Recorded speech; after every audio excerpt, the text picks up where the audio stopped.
Welcome, ladies and gentlemen, welcome to Pushing the Envelope, where all manner of fringe topics are covered from a purely biblical perspective.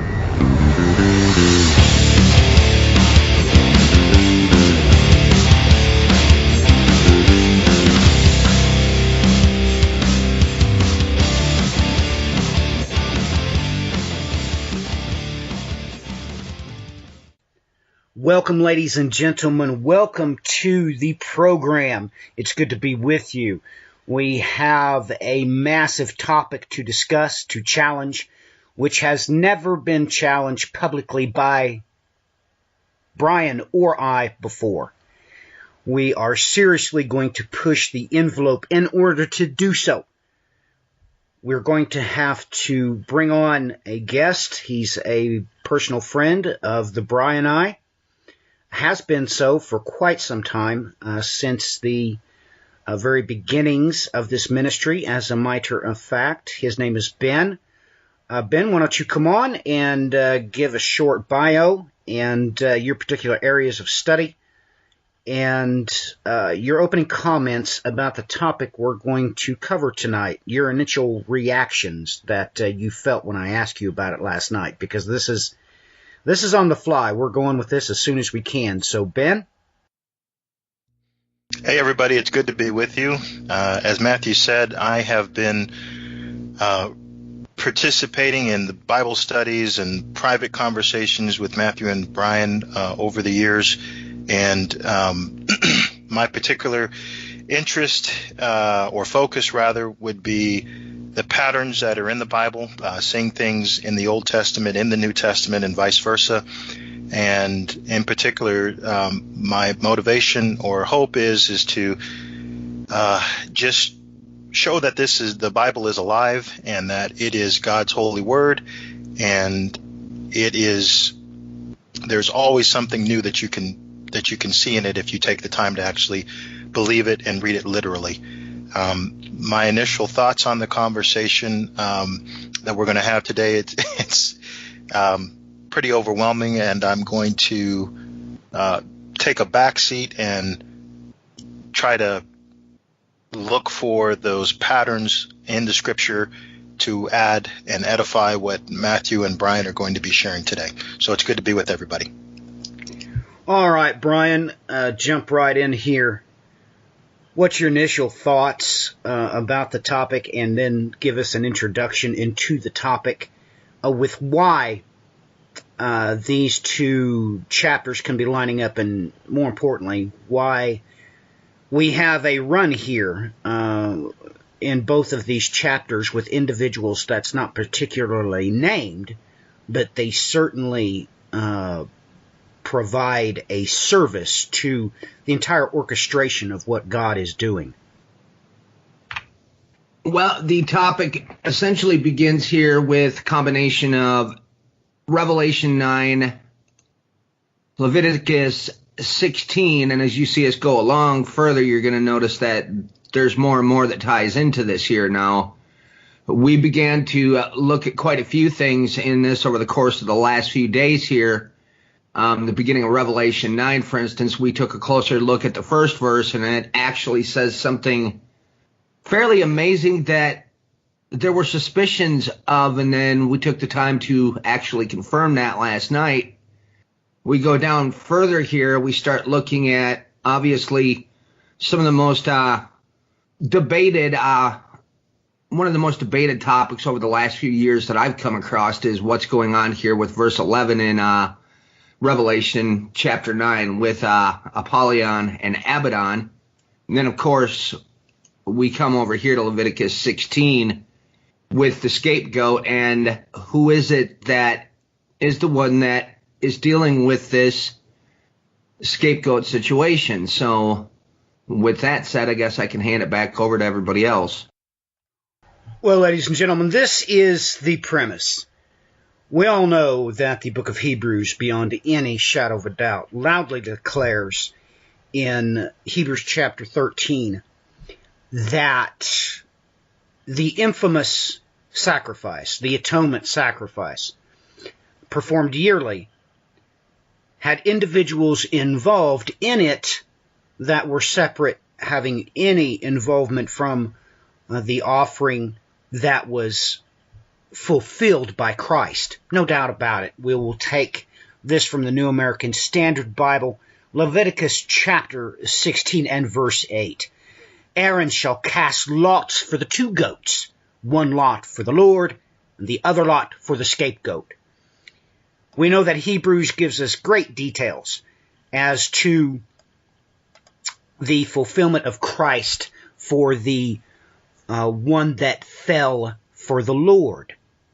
No doubt about it. The one that fell to the scapegoat included an individual. I'll go to verse 10. But the goat on which the lot for the scapegoat fell shall be presented alive before the Lord, to make atonement upon it, to send it into the wilderness as a scapegoat. You never hear this individual mentioned again. He is not elected. He is not, there's not a vote concerning what's going to happen to him. But there is one person who's supposed to do this job, take it out into the wilderness and set it free.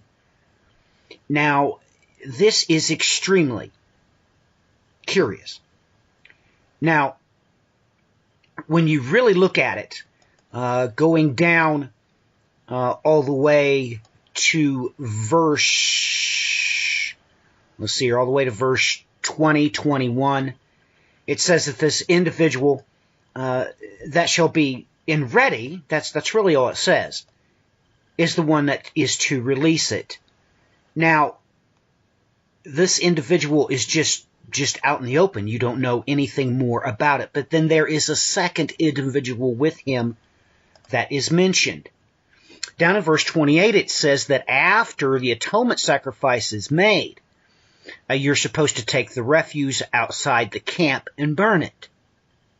We, of course, know that Hebrews states emphatically that is why Christ was crucified outside the camp at Golgotha, the place of the skull.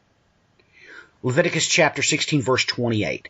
Then the one who burns them shall wash his clothes and bathe his body with water. Then afterward he shall come into the camp. So we have 2 individuals here that you're not giving any details about. It's just the Lord states it matter-of-factly. You're supposed to know. And then he quite ominously leaves it out of both times this sacrifice is dealt with in Hebrews, which it's also dealt with in chapter 9 as well. But it's in 9 and 13. Literally explaining things from Leviticus chapter 16 without ever directly quoting it.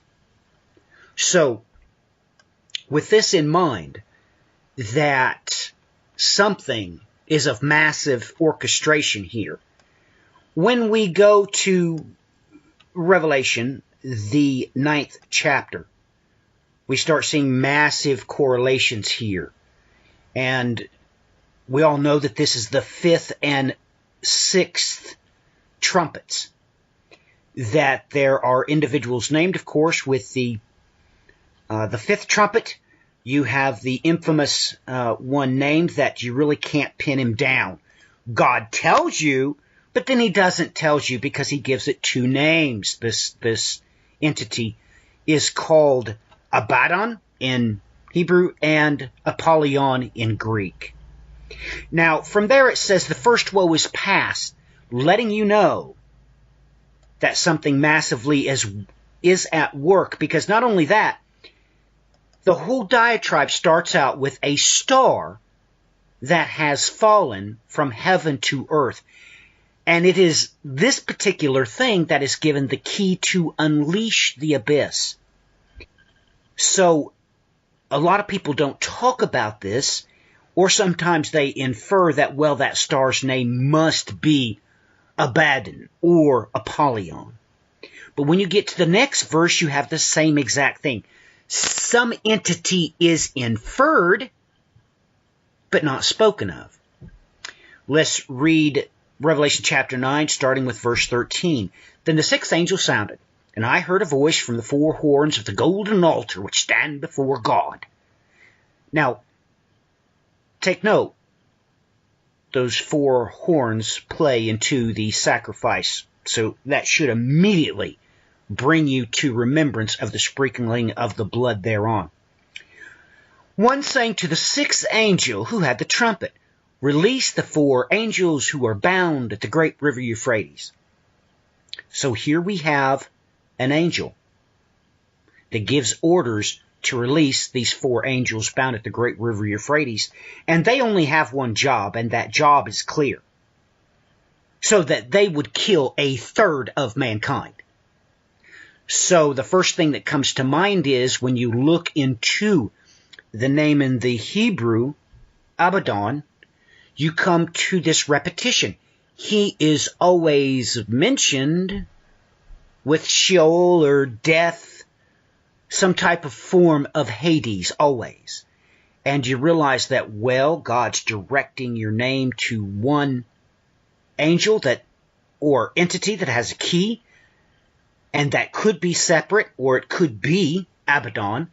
So you should naturally be expecting, with your experience in both the Hebrew and the Greek, that once you see Abaddon, you need to see death. And of course, that's exactly what this angel does. It releases four angels that go and kill a third of mankind. So we have the same thing at play here. And that's what this discussion is all about. Can we draw up correlations? And Brian's going to bring some things in that's really going to push the envelope, because he has already, as in past tense, done the hardcore archaeogenetical research. He's already looked at all the schematics, and for some of these, he sent them to me to look over myself. So we have the genetic data. We have archaeology itself in play with certain cities that, quite frankly, in the time frame mentioned, could not have been located where they were. It doesn't make any sense. So, with that in mind, let me ask Thames. Excuse me, that is his nickname. Ben, let me ask Ben, were you expecting, whenever you read Leviticus chapter 16, to have these two unnamed characters come into play anywhere in the book of Revelation? And please, by all means, give us your thoughts on the correlations here that may be present. Do you think it sticks, or do you think it's just a curiosity? Well, my immediate response is that, and I'm drawing a blank on the verse, but I believe it's in the New Testament. It clearly states that the law is prophetic. So whenever I look at any of the events in Deuteronomy, Leviticus in particular, I'm immediately drawn to the fact that we're dealing with events that are prophetic. And I have spent a little bit of time in Leviticus 16, more so dealing with the location where these events were taking place, in terms of the fact that they were the building that they were in. But these particular individuals, this is a new dimension or a new quality that I'm looking at here. So I'm digesting this since yesterday. All right, let me get Brian here right to the point. Let us consider this star, Brian. What do you think? Is this an entity? It states here, and I shall read from the KJV, verse 2. He opened the bottomless pit, and smoke went up out of the pit like the smoke of a great furnace. Now, this reminds you, of course, of the individual that takes all the refuse, of course, what's left over from the atonement sacrifice. He takes it outside the camp to a place, well, like Golgotha, and burns it. It all must be burned. And in this process, it makes him unclean, because he's obviously had to touch the remains of the atonement sacrifice. this here gives you the hint and the idea what is already hinted at multiple times. My son and I have spent time looking at the simple fact that, well, the dead shall rise. It makes that perfectly clear, especially in the Greek. So this is so reminiscent that it's almost an inversion of what happens in Leviticus chapter 16, when it almost seems like these entities somehow come back to life after they're set on fire. And make no mistakes about it, they certainly come out of this pit with a serious attitude. So what's your thoughts on that, Bri? Well, to start with the first section, the question concerning this star that came down from heaven, which had fallen to the earth, and the key to the bottomless pit was given. Now, this is how the translations put it, everybody, and take note of this. Was given to him.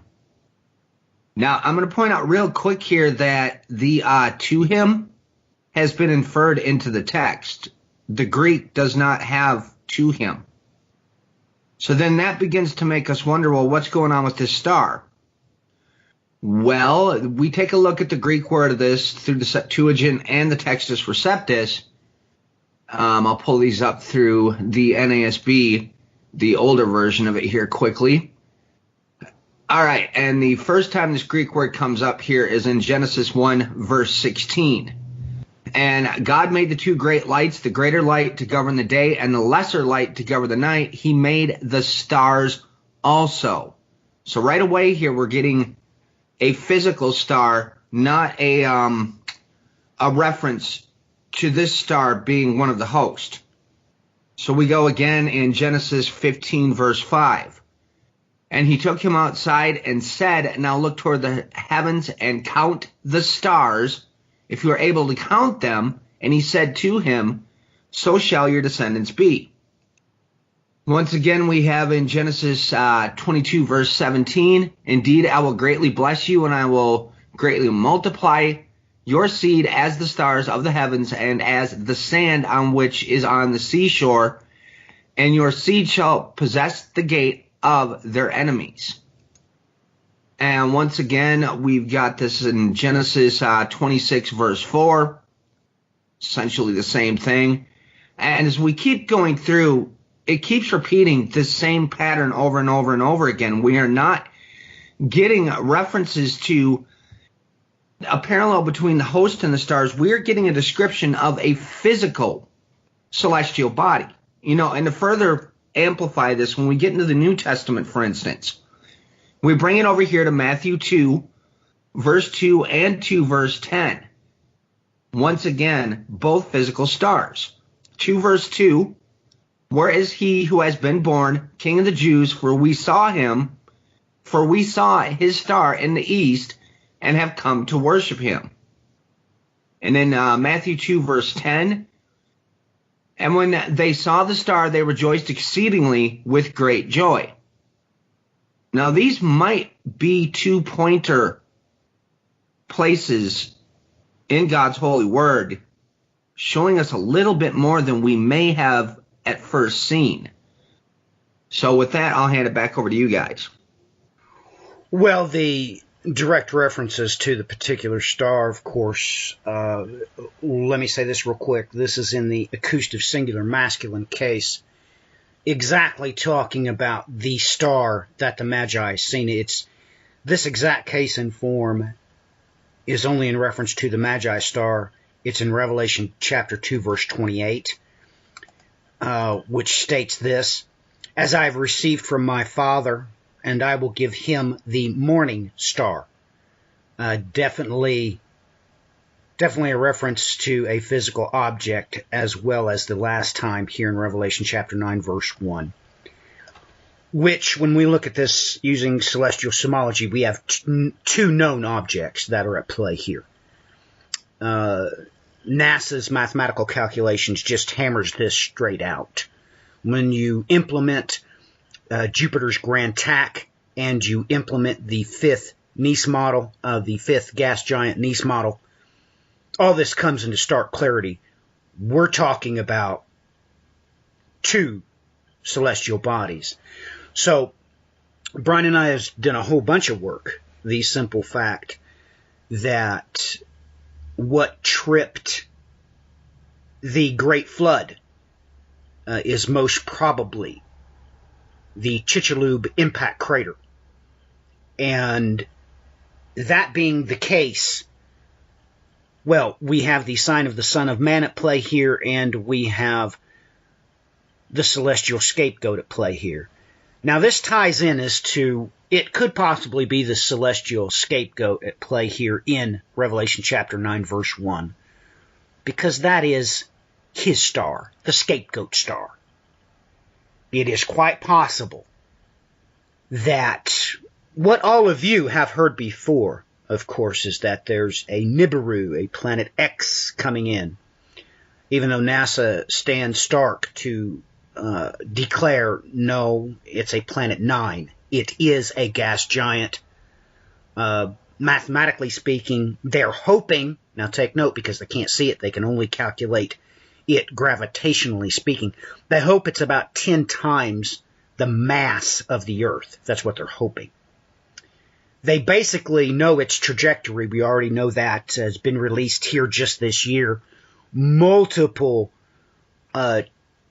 trans-scapegoat objects are caught up in an orbit, which that coupled with the simple fact that the general population does not understand that our orbital plane is not on the sun's equator. The sun is tilted 7 to 8 degrees. That's how they're able to put in all these calculations.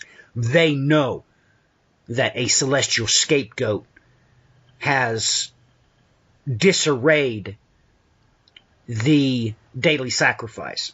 The daily sacrifice prophetically being, of course, when you do the regular sacrifice in the twilight times of morning and evening, they would cite the evening and morning stars as they did the sacrifice. So sometimes that would be Jupiter, sometimes Venus, that sort of thing.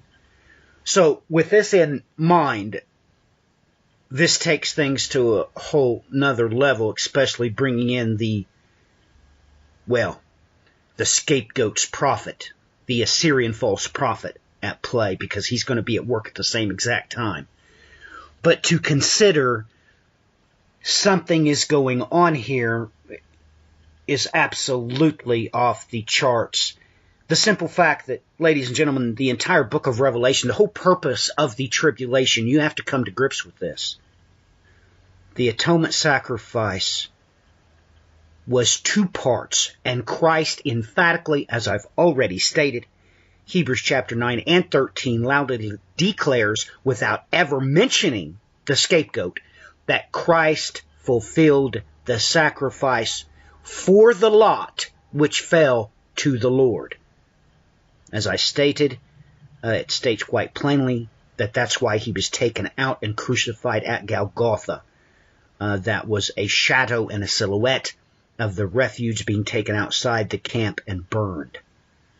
So with that in mind, Thames, your thoughts. Are you thinking that this star, which falls to Earth from heaven, do you think it is an entity, or do you think it could be an object, or both?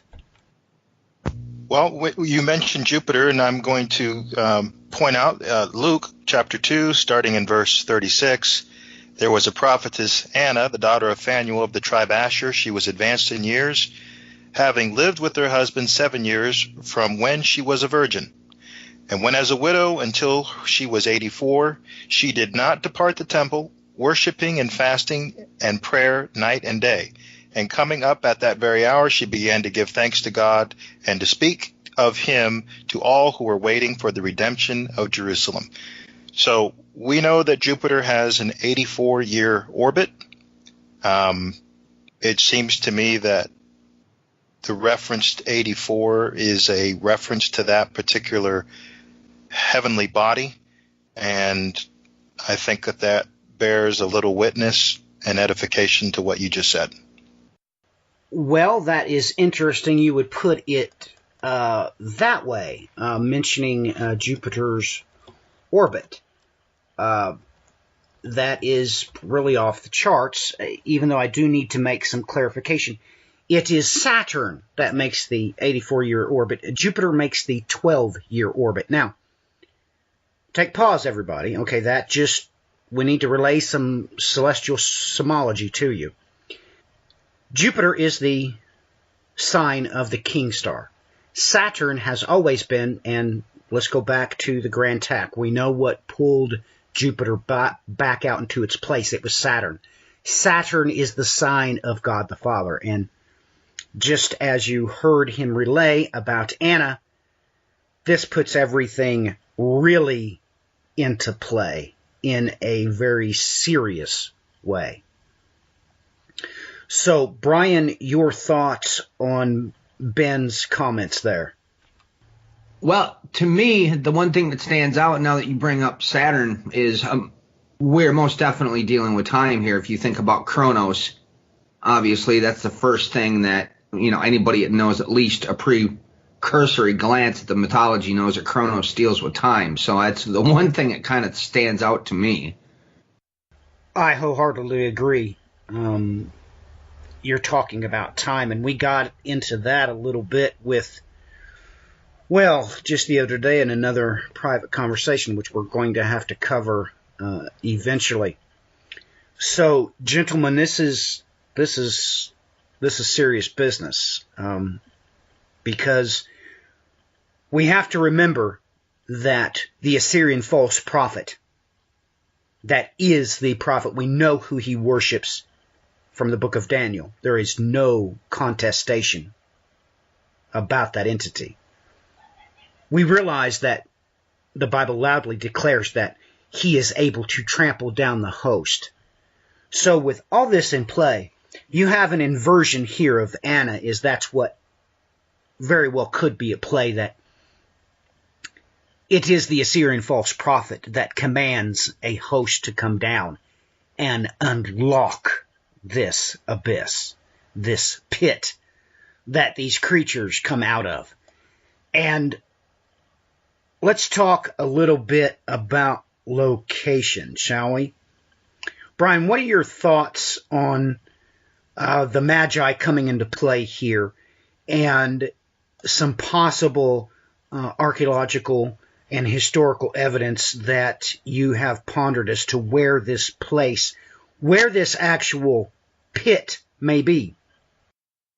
Well, to answer the latter portion of that first, I have long suspected, because of a major string of things I kept running into, not to even mention where we know that Noah's North Pole is going to be after we've been kicked off our axis at the sixth seal. I have long considered this was Siberia. We did a program on this. I believe we covered some of this to an extent in Wings of the North, and then there was a few other programs that we did on the Bands of Time YouTube video channel that touched on this topic. But I've even chased down a string of things that were relayed by explorers out in the 1800s from things that they've seen out in that region and traced it even further. And my suspicions are that when you take this even further and start locking in areas, like I said before, you're coming into some place that is around Siberia. And I've long had suspicions that we're looking most likely towards the area of the Altai Mountains. Now, I've gone through work from there's a Chinese guy that wrote this within the last few years, and he obviously, I think he used Google Translate or something to translate it from the Chinese to English. So it was difficult reading at times because obviously the translator doesn't really bring things across properly. So you kind of have to figure out what is really being said. But irregardless of any of that, the main thing that he pointed out is that there is so much off the charts, be it physical things happening that are a direct result of geographical or actually geological anomalies, and not to even mention the extreme supernatural that takes place out there in multiple areas throughout the Altai Mountains. It's just a hotbed of both types of activity. And then, so the more I traced that down, it really began to make me think that this has got to have something to do with this. Now, there's something stated here okay, let me find a translation that brings that up a little easier. When you look at chapter 9, verse 11 in Revelation, when you begin to look at the king over the bottomless pit, the angel that's over the bottomless pit, with Hebrew is Abaddon and in Greek he is called Apollyon, you get something very interesting that shows up right away in Job 26 verse 6, and I'll read it first in the NASB, and then I'll go back and bring up what the Greek states. Let's see here. Naked is Sheol before him, and Abaddon has no covering. He stretches out the north over empty space, and he hangs the earth on nothing. Now, here's the Charles Thompson translation of the Greek, because it says something very specific here that we've talked about just recently in one of the last few programs. He it is who stretches out Boreas over empty space, who suspendeth the earth upon nothing. Now, Boreas is that root word from the ancient Greek for hyperboreas, which also does literally translate to the winds of the north, or to the north winds. And we know now through extensive work that has been done by multiple people, they have locked this into being in Siberia up around the Altai Mountain region. So this takes us to another thought when we consider what's being stated between Matthew 2 verse 2 and 2 verse 10. Because this is what hit me last night when I started thinking about this after we got done discussing this privately. It came back around to me as I know for a fact from all the historical work that I've done and archaeological work in hand with that through the research I've been working on through the last few years here, as the Magi had two places they always seem to be hovering around, always circling. You find them by Eden, and you find them up here by this Hyperborean region, up by the Altai Mountains. And this is documented like no tomorrow. And I began to wonder, what role do the Magi maybe have in this scheme of things? So I'll hand it back over. Well, that immediately makes you shudder. What you're really talking about is what we've talked about before, the Scythians. And the simple fact that this, in the Septuagint, is wanting you to see something that archaeology has already proven. You're talking about the Hyperboreas. This brings into stark contrast what you and I have thought many times before, that the Assyrian had his root right there. Very startling, or at least definitely his seed, which ties into, well, his wife, his harlot. We have no idea, but certainly it is inferred there. And after Ben gives his comments on what Brian just had to say, which is kind of off the charts, we're going to ask Brian about these Scythians and where they live. Do they have any metropolises at play here? Ben, what's your thoughts and comments on the archaeological proof that what's being referenced here is up, well, towards Noah's North Pole?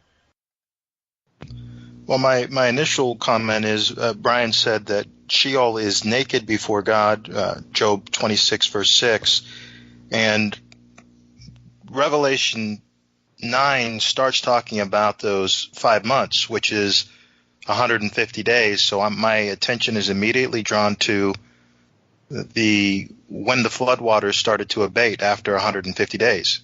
And if you just think about the earth and the water typically covers about 80% of the earth, right? that's no different than what the ancient people, an ancient person wearing a cloak, they were probably 80% covered. And if that covering was taken off, they would be naked, and that would be the equivalent of those waters abating. That's the first thing that comes to mind. And it also, Elizabeth hid herself for 5 months. Those are my initial thoughts. Well, it's off the charts that you would speak about that very thing. Yes, ladies and gentlemen, when you talk about 5 months, you're talking about 3 instances. Right here in Revelation chapter 9, the flood and Elizabeth, no doubt about it. You cannot get away with it. And I'm going to speak about that here in just a few minutes, but let that come into play into your thoughts, that God is forcing you to look toward the flood. He's obviously doing that. So we're going to have to talk about these entities that come from this pit, no doubt about it. But Brian, these Scythians, do they have any metropolises that would come into play where we could have biblical references to them by way of some form? All right, well, let's go with the first glance where we get a foreshadowing of who it is, because we're speaking specifically here about the Saka, and most notably, Herodotus referred to them as the Saka Tigerhuda, or the Saka with pointy hats, caps. And then you had 2 other groups. I'm not sure of how to pronounce either one of these, so I'll try not to butcher it too badly. The Saka Hamavarga, interpret as Homa drinking Saka, but there are other suggestions for this meaning. And the Saka, Paradraya, Saka beyond the sea, named after Darius's campaign into western Scythia north of the Danube. Now, according to, and I know this is in the Hebrew text, or not the Hebrew text, this is obviously in the Bible, but what I'm stating here is this, the original terms, I believe, comes from the Assyrian text that they were recording previous to this. They listed 2 groups of people over here in Central Asia. Obviously, the first was the Gemari, and they were known to the ancient Greeks as the Cimmerians. People probably know of Conan the Barbarian. That's where that whole the historical backing behind that idea came from. And we also have the Sakas that were listed out there that the Assyrians referred to as the Eshkuz or the Eshkuzi, which most scholars have broken down to being Ashkenaz in the Bible.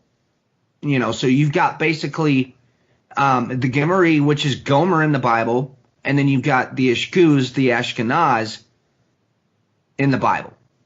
So there you have 2 references to who these people are, and you have this obviously come up in the Table of Nations, but then you have more information concerning the fall of Assyria. They were, both of these groups for that matter, were instrumental.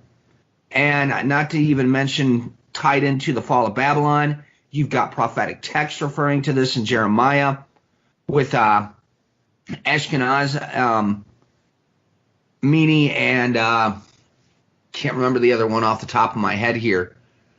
So you do have this group of people coming up on a continual basis, but where was their main areas of operation? Now, like I brought up before, around Eden is one of the key critical locations, and you know, for those that aren't familiar with my work, I don't stick with the standard location of what most people refer to as being Eden after stumbling into something, which was the Oxus River, more well known to the Arabic tongue as the Gahan. I stumbled into this information because I found this entire treasure trove that was found out there that was showing the Saka Tigerhuda, the Scythian with pointy hats, and I began looking at it because of that. And this is what led me to this whole trail of finding out about the Oxus and its relation to the Gahan. Well, to make a long story short, this is going to bring you up into what is modern-day Pakistan now, and to this day, the region that you even lock into being Eden, it still has the name, essentially translated from the Pakistani language over to the English, it's still a dead bringer with the word for Eden. And they spent a great deal of time right in that specific location over in Gandhara, but not to even mention between Kazakhstan was one of the great big ones, which is coming up in the news on a continual basis when we've had the peace talks that have been going on for the civil war in Syria. That's one of their main areas, but like I brought up before, this brings you back to the Altai Mountain as well, because that was one of their mega stopping grounds, and there's been so much archaeological data that's been brought forth from this region. Now, this even has other connections that's going to start taking you towards a lot more detail. And, to give a for instance, Andrew Collins just did an extensive amount of work on the Denisovan that have been found up there in the Altai Mountains, and everything that's going on with what they have found in the genetic record. Because, folks, you have to understand, they can take that genetic record nowadays and they could literally put that into a computer and build a full-scale model of what somebody looked like just from what they have recovered. The science itself is absolutely amazing, and they have found all kinds of other things in tandem with the archaeological evidence. And to break this down real quickly, because I think this ties in and becomes very important, considering what was stated in Genesis, especially with your ancestors shall be as numerous as the stars. Well, one thing that was going on with the Denisovan, which later translated down to those religions coming out through Central Asia, was the same concept that is in Egypt, where upon death they will return back to the stars. And I think this has got a huge, huge connecting point that all of a sudden, in an odd sort of way, brings you back to what's being stated there in Genesis. Odd way indeed. Did we have any metropolises found in Egypt? Were these Scythian sort of, how would I put that? Not genealogy, but, well, I guess it's what I mean. Any type of Scythian civilization that had an establishment in Egypt? Well, there has been a very early site that is found that there's a very specific type of chipping that was used on the stone spearheads and even the arrowheads that traces specifically into the region up by the Altai Mountains. They have found an entire grouping of these items in the archaeological data there. And then, as Andrew went through his work in his newest book here, which, folks, I can't even state this enough, the findings that he came across in this new book, it is just one mind-blowing thing after another, and he has got it so thoroughly backed with evidence to support his theories that it's just completely off the charts. One of the correlations he tied into this on top of it as well is this was the very first seat of what led to the later dynasties within the Egyptian empire, within their religious beliefs and all of that. He strongly suspects that this ties between this place, but then, the other big one for people that follow what's been going on in the historical circles and the archaeological circles is obviously Göbekli Tepe. And once again, it ties directly into that place as well. So, I guess that hits the nail on that head. We have clear references to their involvement here now. Which, ladies and gentlemen, that makes this really push the envelope. I was never expecting to get hard archaeological data concerning this. And now I'm going to have to breach the next topic. We're going to have to talk about these entities and what are they? Are they demonic? Are they physical? We're going to have to breach that topic. in lieu of this, we have some strange occurrences in the Bible. The way these things are described. In lieu of this, we have some strange what it is occurrences in the Bible. The way these things are described. Pit. Let me pick up then with out what of it is the that smoke came locusts upon the earth, and power was given them. As then out of the smoke came locusts upon the earth. They were told not to hurt the green grass of the earth, nor any green thing. The scorpions of the earth only the men who did not have the seal of God on their foreheads, nor any green thing. They were not permitted to kill anyone, but only the men who did not have the seal of God on their foreheads. They were not permitted to kill anyone when it stings a man for 5 months. And in those days, men will seek death and will not find it. They will long to when die, it stings a man. Death flees and in from those them. Days, men will seek death, and of the locusts was they will like long to die, prepared and death flees from them. On their heads the appeared to be crowns like the locusts, was and their faces were like the faces of men. They had hair like the hair of women, and their teeth were like the teeth of lions. They had breastplates like hair like the hair of women. And their teeth were like the teeth of lions. Like the sound of chariots. They had breastplates like breastplates into battle. And the sound they have of tails their wings was like the sound of stings in their tails. Many horses is the power to hurt men for 5 months. They have tails like scorpions over them. Stings. The angel of the abyss is the power to hurt men for Hebrew 5 months. Is Abaddon. And they have Greek, king over them. He has the angel of the abyss. Apollyon. His name in Hebrew so is Abaddon. Looking and in Greek, back, he has the name first state Apollyon. That this so takes you looking prophetically. Back, let me first state this. The second individual mentioned this before takes you in Leviticus chapter 16. No doubt about it. This second individual would take in Leviticus chapter 16 from the atonement sacrifice outside of the camp. Individual would take the refuge from the atonement sacrifice outside for just a minute because, and ladies and gentlemen, I have to bring this up. And let's take a look at Ben already mentioned for just a minute because, ladies and gentlemen, I have to bring this up. Can only take you straight to the flood. Ben already mentioned, and when we go to the flood, we realize that can only take everything on the surface of the earth died. And however, when we go to the flood, we realize that everything on the surface of the earth died. However, this was a type of creature. Here's my question: its place. What if that it was made? This was a type of and God designed it to live in. Its place inside the fountains of the deep. Now, that it was made, this brings to mind God designed it to live in, was inside the fountains of the deep. Now, immediately live in this brings to mind a mosquito. And then after they're exposed to the light of the day for a good length of time, usually in June, when it's beginning to warm up good, they're exposed to the light of the day for a good length of time, usually in June, when it's a very terrible beginning to warm up in comparison to what they were. Metamorphize into, make no mistakes about it, a very terrible creature in comparison to what we're going to bring on my son Aaron for a special report because he's been doing one. So in lieu of this, we're going to bring on my son Aaron for a special report because he's been doing one could possibly be because. And most of you is going to tie in directly to what these creatures could possibly be. Because let's take a step back. Most of you have probably heard that these are demonic entities. What Aaron has found. But let's take a step back. Something else that everyone has heard me speak about before. To what Aaron has found. You got the mic.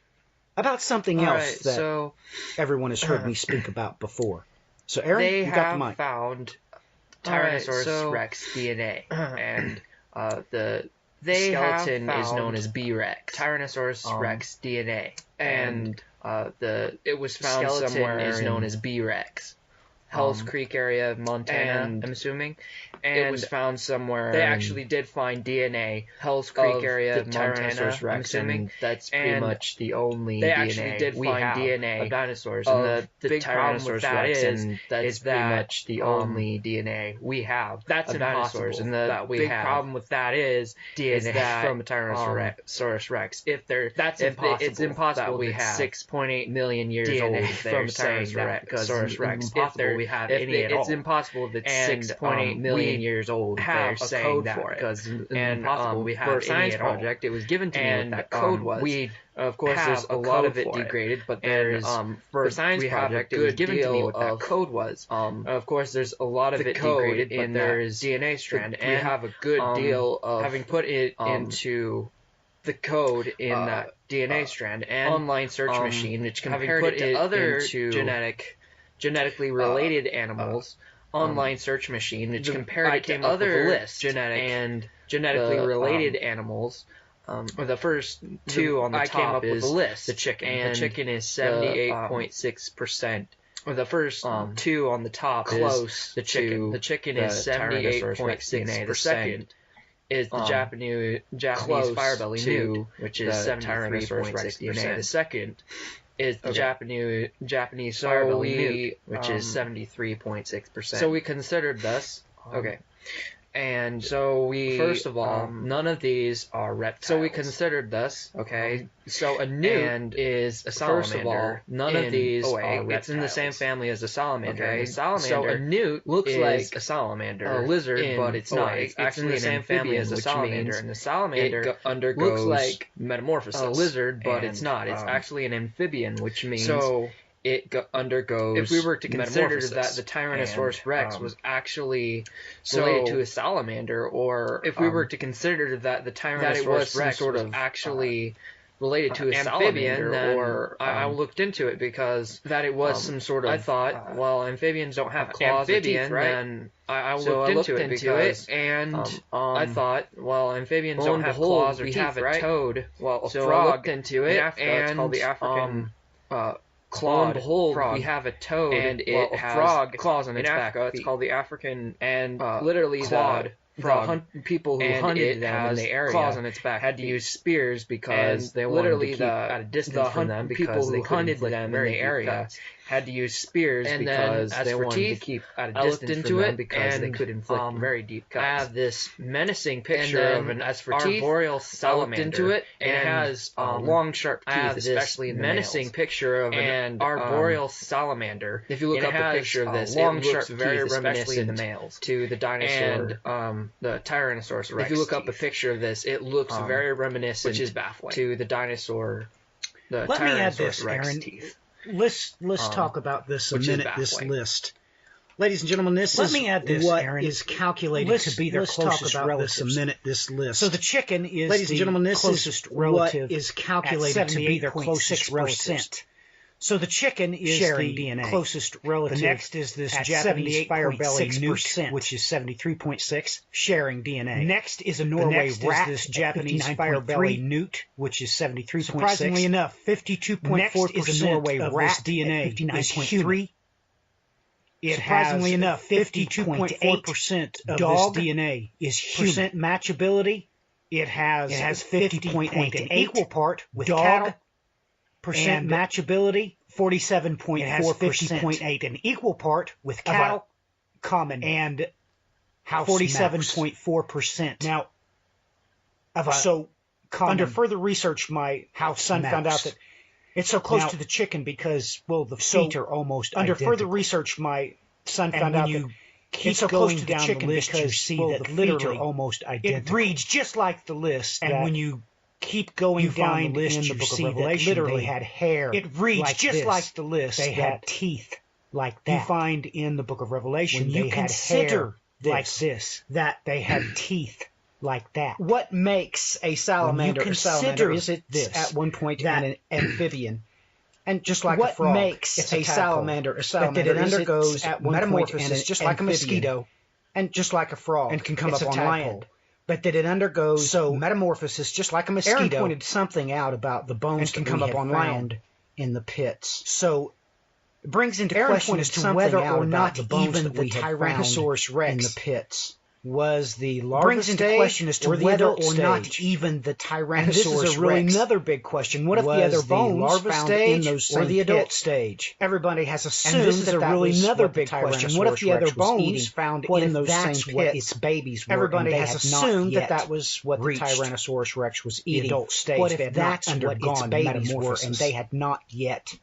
This is crazy to think about. It's literally off the charts. When my son showed me this technical data. This is crazy from to think about. The genetic it's literally code. Off the charts. When my son showed me this technical data, he made from an authoritative definitive decision on the age. That's ridiculous. He made. There's no way an authoritative DNA definitive decision on the age. That's ridiculous. Millions of years. That there's no way even to assume.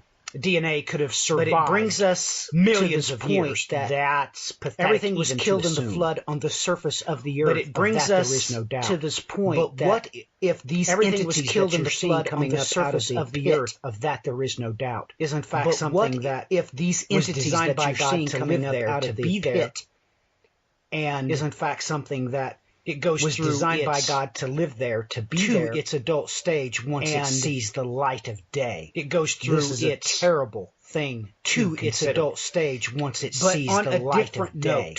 This is a terrible thing that to consider. Ben also brought up the simple fact that you must be taken to Elizabeth when you talk about the Bible. And Ben also brought up the simple fact that you must be taken to Elizabeth when you talk about the Bible and 5 months. That scientists do other thing did you find salamanders peculiar that scientists do with these salamanders. And they figured out that the frogs would ovulate if and they figured out that they are exposed to certain acids. Ovulate if they used urine samples to certain acids, and they put it into these frogs to figure out whether or not a woman was pregnant. They used urine samples. That, of course, made me furious. Put it into these frogs to figure out whether or not a woman was pregnant. What mind that come out of? That, of course, made me furious to do what he just described. But this is the fact. What mind that come out of to think up the thought to do what he just described. Consider, ladies and gentlemen, that this is exactly what was described in the Bible. That consider, ladies and gentlemen, that this is exactly what was described in the earth Bible, have become corrupt. That the seed just to clarify about all these things on the list, it's not necessarily saying that all these things are directly related to these things on the Tyrannosaurus. It's not necessarily saying that all these things are very close. So if we were to say that the Tyrannosaurus just means that their code is very much, it might not very close. So if we were to say that related to the Norway rat, related to a chicken, it might not necessarily be related to the Norway rat. It's just because if Newt, it would be a lot better if we had the entire code related to a dog. And it's just because it would be a lot better if we had the entire code of the Tyrannosaurus Rex, but it's kind of point that out. And so another thing I just wanted to kind of point that out. We kind of talked about was that. Another thing me and my dad we kind of talked about was study on the S allele. Well, me and my dad have done the study on the S genetic code that angels have in what their offspring would bear. The genetic code that angels have. We were like, what their there's no way we could find. Really test this or figure out how that seed could work unless if we found really test this or figure out what that I was performing my studies last year. I actually asked my science teacher about it. She said, "No, it's impossible to I was performing my studies last year. I actually asked my science teacher about it. She said, "No, it's impossible to find DNA and had actually been discovered in the early 2000s. There's no way we can have dinosaur DNA and this had actually been discovered in the early 2000s. Angels are, with that said, often referred to as birds. Angels are of heaven, correct? Often referred to in many instances as birds.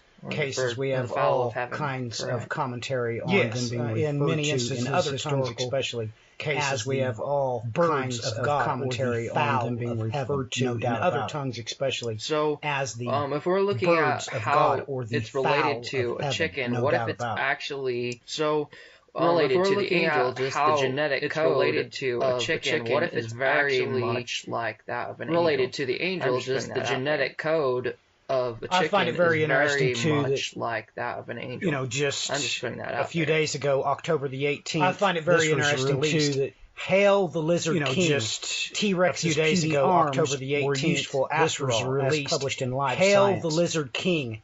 T-Rex's puny arms at this article, and what did it say about published in Live Science? Well, Aaron, did you take a look at this article, and what did it say about these arms? Well, they took an alligator's arm. Well, they could have. They had different.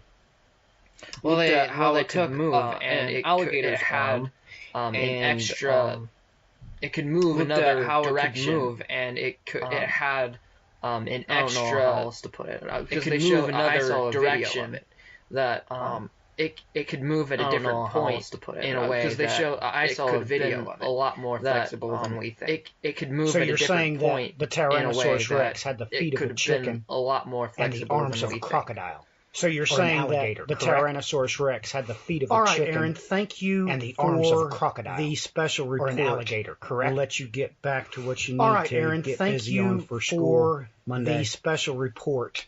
We'll let you get back to what you need to get busy in on this first Monday.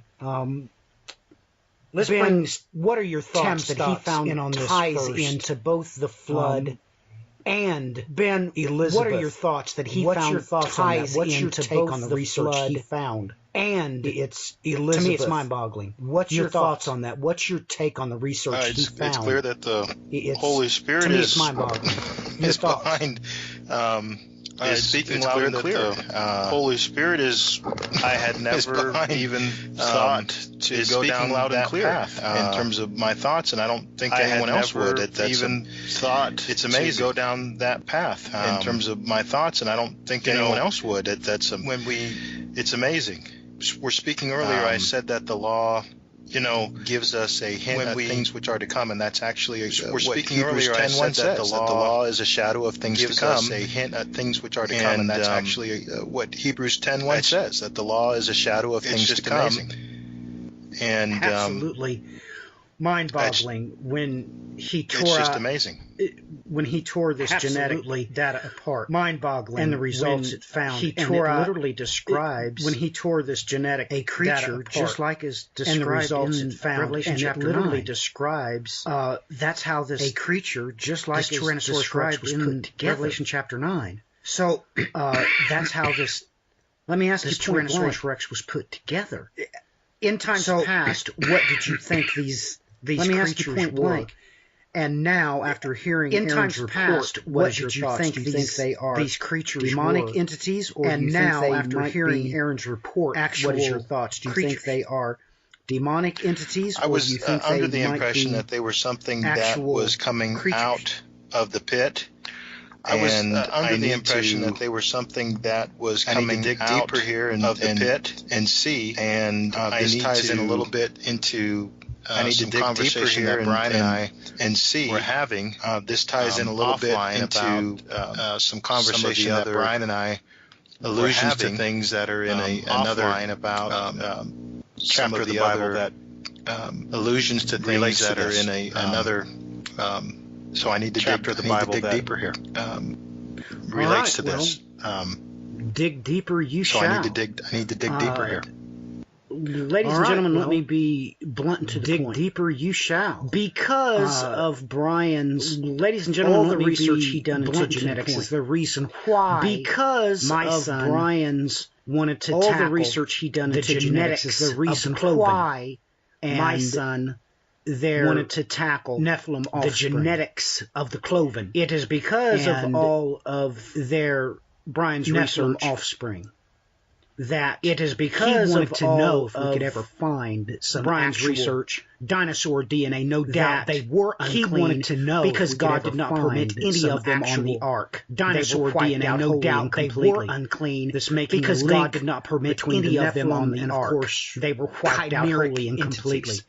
This making the link goes ahead and comes out and gives you a couple of different chimeric biological entities' names that were actually created and gives you a couple of different biological Brian, what's your thoughts on what actually created during the flood? And your thoughts before today? Brian, what's your thoughts on what were found? Demonic entities? And your thoughts before today? Or did you think they were actual creatures? And what do you think now demonic entities?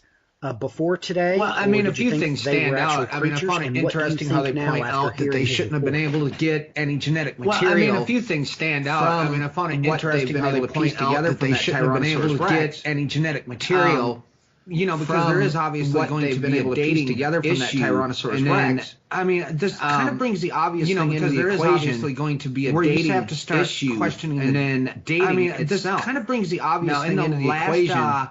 where you have to start 2 weeks, I believe, dating itself. They pulled a completely now, in the last one of the herbivore, I believe, dinosaurs, they pulled a completely intact body that was pretty much practically one of the mummified herbivore from the ground somewhere, they pulled a completely intact body leads you to the fact that you're probably going to get some pretty good from the ground somewhere and something like that, because there's certain spots where the fact that you're probably going to get material pretty from good. A lot of times they're genetic pulling material from something like that, because there's certain portions spots of the where they bone can get that and material from. A lot of times so they're on. pulling it from. So it just certain it makes you portions of wonder the how much bone more they're going to be able to find and here. And I mean, we so know on. that they have. So it's just the woolly it mammoths. makes you wonder that how much pulled more they're going to be able to find, because the people up we in know that they have Central Asia, Siberia, and the all woolly that. They mammoths were that they pulled going extensive out DNA and taking from, the meat because from the those people up in woolly Central mammoths Asia, for Siberia, and all that, they were on and going still out and taking the meat using from it those for food. So woolly mammoths, the ones for out there were some preserved, time but on and this kind of still goes back around to the woolly using mammoth. it That's for one of food. those that I've So always the ones out there were often preserved, was but basically this kind of goes back around to the was woolly not mammoth. That's one of those that I've enough always that was a part of the natural often creation. thought was And basically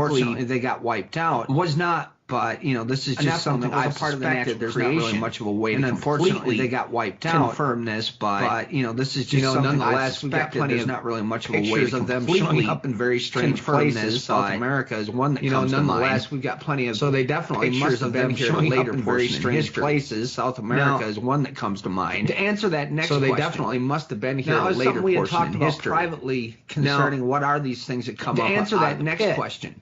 And Now, I was it's looking something through we had some talked about privately commentary concerning what are these things Matthew that come had, up out of the pit. wondered if I could find And some I was rabbinical looking through some commentaries concerning commentaries, Revelation 9. Matthew had, And one of the wondered things if that I somebody could brought find some up rabbinical in the midst of commentaries one of these concerning discussions was Revelation 9. they stated that these things could one be of the demonic, things that but somebody they don't brought really up fit in the midst of the one of these atypical discussions profile. they stated that I these tend things to could agree be with that demonic, thought but they don't form really because fit it just to me the atypical profile. I started to wonder if this was something that I was tended set to agree aside with that thought at form the time of because creation it just to me for this very point in history. I started to wonder if this was something that was set Well, aside This puts at the the time of kibosh on two creation things you talked for this about. very point Number in one, history. Obviously, this puts the kibosh ladies on and two gentlemen, things you talked about. Number one, this proves that the dinosaurs did not live millions of years ago. Number ladies and two, gentlemen, aside this from what proves Brian that the said, dinosaurs that is did not irrelevant. live Millions of years ago. It's Number irrelevant. two, they've already pulled. Aside from what Brian a few years said, ago, 2014, that is irrelevant. They actually found irrelevant. a woolly They've mammoth already frozen. pulled They as of a extracted few years blood ago, from it. 2014. So They let actually me be found clear. A woolly mammoth Everything frozen. that Brian They mentioned about the extracted woolly blood mammoths, from it. They did not So, drown. let me be clear. They had Everything not that drowned. Brian They mentioned were about the woolly mammoths, They did frozen. not drown. Flash frozen. They had not drowned. It's the only way they that could have happened. There's There's no way they could have extracted frozen blood from frozen. a carcass that had been dead. It's the only way that could have happened. There's no way they Just could have about extracted any length of time, blood because everybody knows that from a carcass that had how been dead. the forensic scientist knows just the time about of any death. length of time, because the everybody very knows first that thing that happens how is the the blood forensic begins to scientist congeal knows the and time of collect death. at the It's because the very first thing that closest happens point is the to blood the earth begins to congeal No, and they collect extracted at the blood from a closest woolly mammoth. point It did not to die the in earth. the flood. No, It they died extracted blood as a from result a woolly mammoth. It of did the not flash die freezing in the flood due to God. It died knocking us off our axis as a result of the flash going freezing from the days due of to Noah God knocking to the us days off of our this axis. generation. That's Going how from the those days woolly of mammoths Noah died. No doubt to the about days it. of this No doubt generation. about it. That's So, how. with those things in woolly mammoths mind, died. no Aaron didn't have a doubt chance about to it. cover. No doubt about it.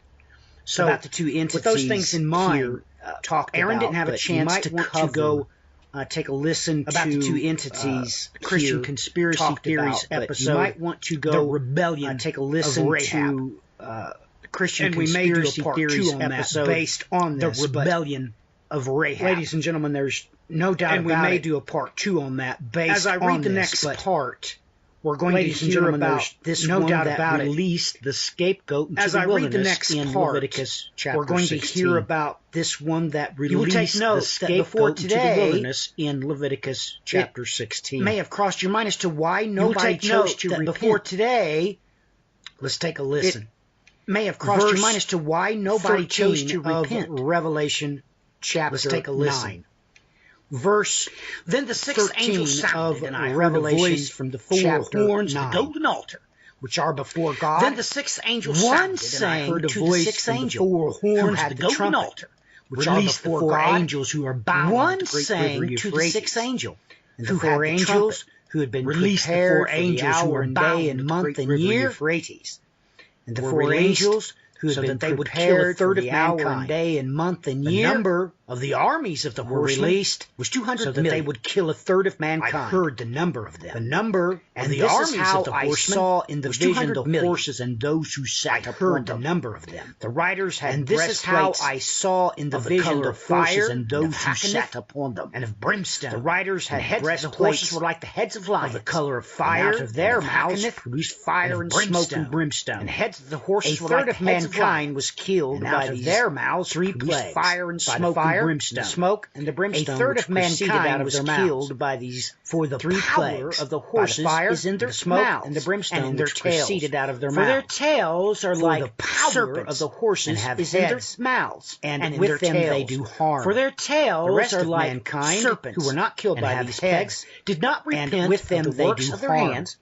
The So rest as not of to worship mankind demons who were not killed by these plagues and idols did not of gold repent and of the silver works and of their brass hands, and of so as stone not and to of worship wood, demons, which can neither and see idols of nor gold hear and nor silver walk. and brass and of stone. They did and not of wood, repent of their murders, which nor of can their neither sorceries, nor of see their nor immorality, hear nor of walk. their thefts. And they did not Ladies repent of and their gentlemen, murders, nor of their sorceries, This nor of is their the immorality, exact nor of their opposite of thefts. what the atonement sacrifice Ladies and did. gentlemen, This is performing the exact atonement opposite of what sacrifice, the atonement ladies and gentlemen, sacrifice did. would forgive all Performing of the children of atonement Israel's sacrifice. sins. You will take note. Ladies and gentlemen, That's why this is here would about them forgive not repenting. all And of take note. the children of The Israel's whole sins. reason why You will take it's note. mentioned. That's why this is here about them not repenting. And take the note. worship of demons, The and whole idols, reason and why gold, silver, it's mentioned. Brass and stone and wood, the which worship can of neither demons, see and nor idols, hear and nor gold, walk. silver. That is the brass, exact stone, and fulfillment wood, of which Bible can neither prophecy. see It nor was hear Jesus nor walk. that fulfilled That is the exact portion. That's why fulfillment this of is Bible here. prophecy. God's pointing out It was to you. Jesus that fulfilled Because they this refused portion. That's why this is here. as God's pointing out to Hebrews you. chapter 9 and Because chapter they 13 refused plainly say Jesus did as fulfill the Hebrews sacrifice chapter of atonement. 9 and chapter 13, The law which plainly fell say to the Jesus Lord, did fulfill the was sacrifice Jesus, of atonement. which he was real. The He lot was which alive. fell to the That's Lord the entire reason why this is here. was Jesus, which You're did. being He was reminded real. He was alive. That's the what entire Jesus reason why this actually is here. did in fulfilling You're being reminded the atonement sacrifice. what Jesus it actually did completely in fulfilling forces your mind to atonement go sacrifice, over where is the and it scapegoat? completely Where is the scapegoat? forces Where your is the mind to scapegoat? go over. It's not mentioned Where in is the Hebrews. scapegoat? It's not mentioned anywhere. Where is the scapegoat? Yet it's all Where over is the this scapegoat? chapter. It's not mentioned In in the book of Hebrews. Revelation. It's not mentioned anywhere. Now, Yet it's all over just this so chapter. you all know, in the book the of key Revelation to Now, the identity of who just so these you all two know, might be. the key. You will take note to the identity of who I, my son, these need to two do a second show might really be. on the rebellion, because You you'll will take note that the that first entities out of the pit, my son, they need were to likened do a unto second show scorpions. really on the rebellion, because you'll The take note that the ones in first the entities second out of the part, pit, they were likened, of course, unto were like scorpions. serpents. Those are two The different ones types in the of second angelic part, entities. Of course, we're like Aaron serpents. has his Those are two theories different about types the of names angelic of these two entities. individuals. That Aaron has his well, theories about the unnamed. names of these two So, individuals. That Ben, what's well, your thoughts on that? are unnamed. So, Ben, That's what's a bit your of a mic drop. thoughts on that? Yes, I guess it would be to That's you. a bit of but, a mic You know, drop. we're doing this the best Yes, we can. I mean, this I is how guess the it Bible would be rolls, to you, right? I but, mean, haven't you know, I we're, did we're this to doing you this, well, since the very the first best we day. can. I mean, met this you. is how the Bible rolls. So I guess it right? is at I mean, least apropos, haven't I correct? did this to you? Well, Amen. since the very first day I Amen. met you. So I guess it is at Um, least apropos, correct? I'm still digesting Amen. what you just said. Amen. All right, let's get Brian's take on it. I'm still digesting Uh, what you just said. Brian, shoot. All right, What's let's your get thoughts Brian's on take everything on I it. just pointed out? Well, there's Brian, a grouping what's your varied things within the just pointed out. Rest of the scriptures that you just read. Well, there's a grouping. And, this even kind of correlates into why some of my thinking started going in the direction read. And that I brought up even kind of correlates into why some of my thinking started going in the direction as well. That I brought up concerning the Magi and their the big one is obviously the sixth angel sounded. Well, heard a voice from the four horns. The big one altar, which is before God, sounded. One saying to the sixth angel who had the trumpet, released the horns of the golden altar, which is before God. Great one saying to the sixth angel who had the trumpet, released the four angels who were released at the river.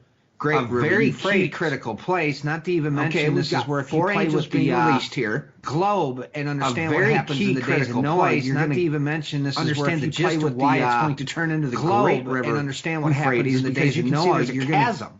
Understand the gist of why it's going to turn into the great earthquake happens, Euphrates, because we know that the valleys are going to be brought high and dry land low. Well, you can when the great earthquake happens, why it's referred to as the great river. We know that the valleys are going to be brought high and the mountains brought low. But this got me thinking because, well, obviously what are you told the next time around Euphrates? That the river Euphrates comes up. But this got me thinking because, for the kings of the east. Obviously, what are you told the next time around? Well, where'd the Magi come from? Euphrates comes up, the east, to make way for the kings of the east. Well, where'd the Magi come from? Caught my attention too, though, and immediately made my mind. The kings of the east. Shoot back to Zechariah 9. Something else that caught my attention too, though, and immediately made my mind because we know we have Zechariah 9 an exact as where it brings up the four horns of the golden altar coming against because Israel, we know we have and it's tied in with the opposite craftsmen with four horns that are coming against and Israel. We privately talked about tied in with the last night craftsmen. We might have the possibility of two individuals tied in. We talked about there as well last night. That's right. We might have the possibility of two individuals tied in there as well. Ladies and gentlemen. Now this brings a whole another set of calculations into the equation, gentlemen. The four horns of the altar, which is in direct reference to set where of calculations into the equation.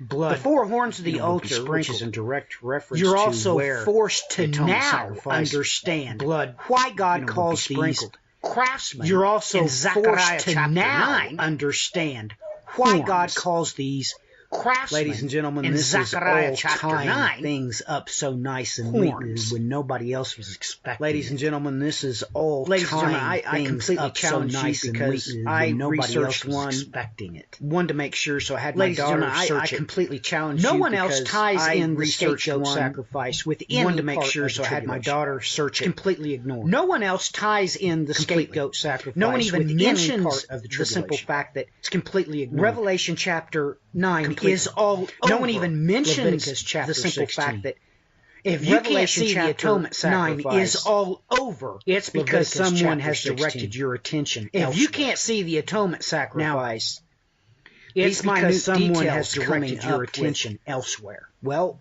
Brian just mentioned these minute details coming up the with river Euphrates, how it plays in. Brian just mentioned, like I said.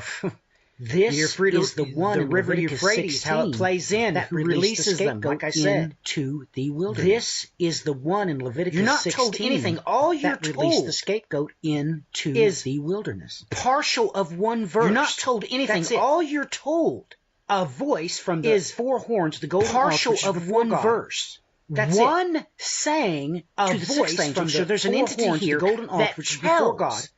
the six One angels saying who had the to trumpet. the sixth angel, So she there's told an them entity to here release that tells these the four six angels angels who that had the would trumpet instill he told death. them to That's release exactly what they did.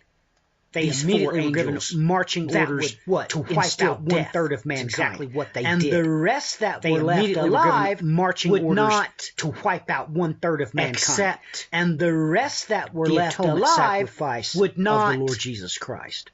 accept. This is all over it. The There atonement is no sacrifice of the escaping Lord it. Jesus Christ.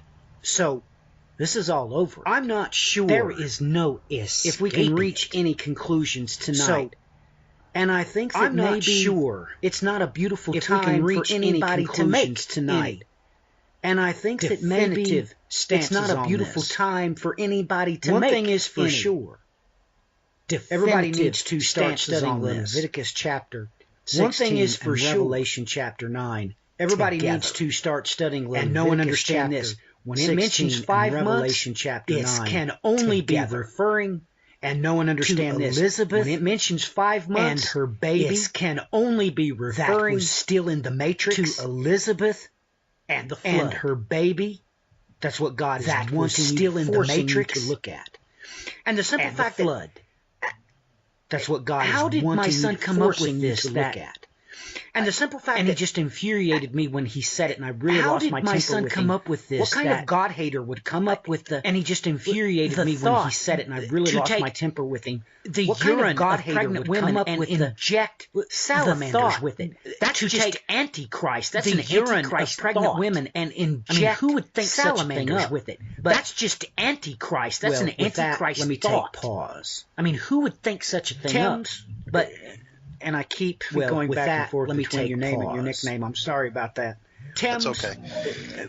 And I keep going back and forth between your name and your nickname. I'm sorry about that. First, that's okay. You mentioned clearly in Revelation that it says that these people would still not repent. You mentioned clearly in Revelation that which tells us that these people would still not repent. A John the Baptist moment, which you should have been expecting because of the 5 months, which tells us that we have had to have Elizabeth. A John the Baptist I'm going to go back moment, which you should have been expecting because of the 5 months and the mention there of Elizabeth. Verse 29 but I'm going to go back extremely important. Leviticus 16. He says, and it shall be a statute to you forever that in the 7th month on the 10th day of the month you shall afflict yourselves and shall do no work to you forever that in the 7th month on the 10th day of the month you shall afflict yourselves and shall do no work. This is a whether the native or the stranger who sojourns among no good deed can be done. This which the Lord your Savior told you about in John to the night when no good deed can be done. He made a very clear reference to it. The Lord your Savior told you about it in John. And when you overlap this with he made a very clear reference to it, you can begin to understand this timeline a bit better. And when you overlap this when these events are Revelation 9, you can begin to understand this timeline a bit better. The thing I'm going to be looking and understand a little more closely is I'm going to be looking at this, trying to see the thing I'm going to be looking where this highway a little more closely is going to be lining up. I'm going to be looking at this, trying to see where I can see John where this highway of holiness is going to be lining up night here. Where no good deed can be done, because that John the Baptist I should be expecting to see that all over this. And where this night where no good deed can be done, because that should be I should be expecting to see that all over this. But I obviously did. I guess I amen to that. Had my own portion. I'm sorry I failed to see your thoughts, but I obviously did. Oh boy, I had thoughts and then they just disappeared.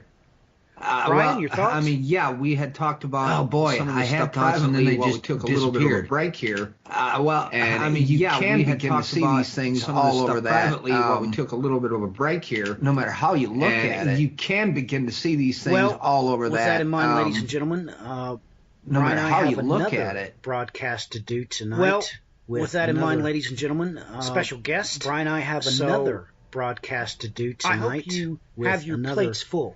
Special guest. I hope you get to studying God's Word and turn off the entertainment eschatology. You need to turn it off. I hope you get to studying God's Word and turn off the comments and goodbyes, please. And please include the where people can find you. Closing comments and goodbyes, please. And please include the where people can find you. Thanks for having me with you guys. It's always a pleasure to be with my brothers. Thanks for having me. Some episodes which I need to my brothers get going. I've been pray for me, please, because I've been trying to figure out exactly how to do this. Need to and I get going. I've been pray for me, please, because I've been trying to figure out exactly how to do this. I've been struggling privately, which is behind in an orderly fashion, so that we can do some. So please keep me in prayer so that struggling do this properly, which is ties into everything in an orderly fashion. So please keep me in prayer so that we can do this properly. Until next time, it ties into everything that we're talking about. And until next time. I guess until next time, I love everybody. Comments, and please, and don't forget. Until next time. How to contact you and your closing comments, please, sites. And don't forget. There's a lot to think over here, and it's the extent of what we're trying to do.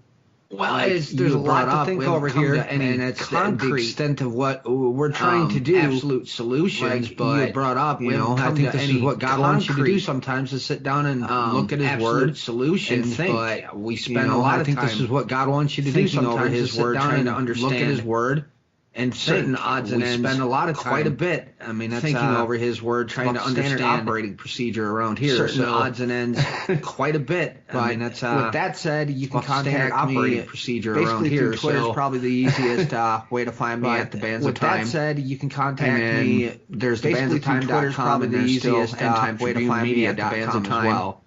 And then that said, there's the bandsofTime.com, and there's still endtimetribunemedia.com Ladies and gentlemen, my final as well. comments is this. I'm just taking back that said, thanks for joining us. God bless. Ladies and gentlemen, my final comments is this. I'm just taking back to that key. It's going to unlock this pit. Please take a look at that. It's going to, particularly in the Greek, it's going to unlock this pit. We do have a celestial scapegoat. Please take a look at that. NASA's proved that beyond any shadow of a doubt. Particularly in the Greek. Like I said, we've proved that celestial scapegoat. NASA's proved that beyond any shadow of a doubt. Celestial scapegoat objects. Like I said, we've proved that with these asteroids that are celestial scapegoat of the orbital path. These asteroids that are the sun's tilting. We know off of the orbital path that the Nice model, fifth gas giant, coincides with the sun's tilting. We know we have three examples that the Nice model, fifth gas giant, that is there. Well, we have three examples in the Bible heavens tells us exactly of such an object that is. It tells us exactly. Well, and what is shuddering what's going to happen that's exactly what NASA has found with these three separate gas giants that are as pitch as night. That's exactly what NASA has found with these three separate less than 1% gas giants that are as pitch as night. As their libido is less than 1%. That is the backdrop. They literally the stars you can see. As the darkness. As far as the social networking sites go, the stars you one can update. See. Facebook has gotten to the point as far where as the social networking sites go, because I have just one tries to stream the Facebook has gotten to the point where it locks up my browser because it just tries to stream. Just yesterday, it took me like 2 minutes just to sign out in real time. So I tried just Xing it off. Just yesterday, it took me like 2 minutes just to sign out. So I tried just Xing it off. Jump on there to post it off that tab shows, and then I got to get right back off. If you want to catch my interactions, jump on there on post the on Twitter shows. Twitter has never done us wrong. If you want to catch my interactions from here on out, it's going to have to be on Twitter. I can do some pretty neat things. Twitter has never done us wrong. I haven't worked with it too much, so I'm learning more about it. But the messages I can do so much better and everything else that. I haven't worked from here on out. You're just going to see me post more about it. But the messages work so much better and everything else for Facebook. And from here on out, you're just going to see me post the individual. I was trying to interact with our private ecclesia for Facebook. It wouldn't even let me comment right off of it. It just locked up. I was trying to interact with our private ecclesia. Had my processor wouldn't even let me comment. It just locked up. And it just a heads up to the ecclesia. I just tried to interact with you. So 3 messages since Thursday. Up to the ecclesia. I tried to interact with you. It was too busy. 3 messages since Thursday in real time. Just wouldn't let me do it. And which is absolutely just amazing to me. Trying to load the feed. I keep that to very limited friends on the private side. And that which is absolutely just amazing. I guess it has so many advertisements in it now. Very limited friends on the private side. I like to see one post from my sister Deb. I guess it has so many advertisements in it now. I'll see another post from I would like to see one post from my sister Deb, and then I'll see another advertisement. I'll see 2 advertisements. It's just gotten so bad. I'll see another post from my sister Jan, and then I'll see another advertisement, and it's just gotten so bad it just locks it up. Get to studying because God's Bible, ladies and gentlemen, get to studying. And it's true for this one singular reason. Bible He's no respecter of persons. It's true. And he really don't care if you know what's to come or not. And it's true for this one singular reason. He's no respecter of persons. Just like everybody and he really don't care if you know what's to come or not. On the 6th seal event, when the tribulation trigger has been tripped, just like everybody that's going to find out. Lottie-dottie, everybody knows when the tribulation trigger has been tripped. He tells you point blank. They just endured Lottie-dottie, everybody knows incursion. From that point, not by Jesus to rapture them away, but by terrestrial incursion on the throne. Not by Jesus to rapture them away, 1,260 days until they see Jesus' face. And from that point, they've got 1,260 days until they see Jesus' face. Pushing the envelope. Going to like signing off what they hear coming out of his mouth. Pushing the envelope, signing off.